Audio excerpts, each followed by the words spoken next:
Transformez nos vies, Esprit de lumière, Esprit créateur, restaure en nous la joie, le feu, l'espérance, affermis nos âmes, ranime nos cœurs, pour témoigner de ton amour immense.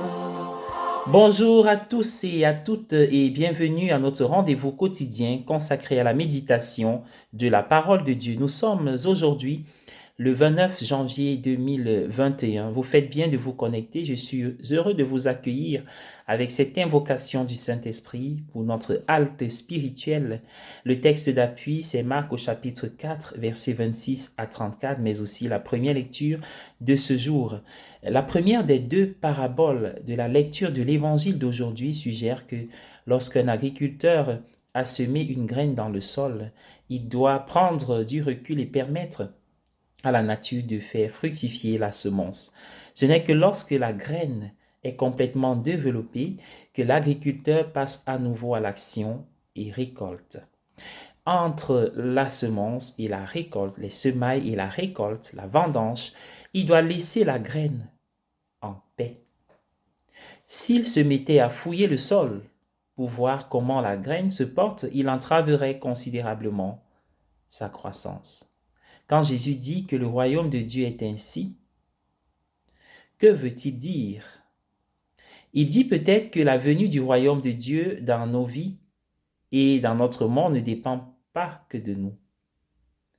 Il dit peut-être aussi que parfois, quand nous voulons invoquer la présence de Dieu et que nous pensons qu'il est absent, silencieux, indifférent par rapport à ce qui se passe, quand nous demandons, mais Dieu, où est-il? Pourquoi n'agit-il pas? Peut-être faut-il comprendre qu'il agit dans l'ombre ou alors que son temps n'est pas venu, mais qu'il est présent. Dieu respecte la liberté. Il laisse cette liberté, ce grain d'amour en nous et de bonté, pouvoir se multiplier, se fructifier, pouvoir croître. Et pour ce qui est du royaume de Dieu dont il est question dans l'Évangile, retenons que s'il se mettait à fouiller le sol, le cultivateur entraverait la croissance de la graine. Ainsi, nous avons notre travail à faire, tout comme le fermier, le paysan, le planteur a son travail, qui consiste à semer et récolter. Cependant, il y a un véritable travail de croissance qui se fait. Et Dieu est celui qui assure la croissance spirituelle en nous et dans notre monde de son œuvre.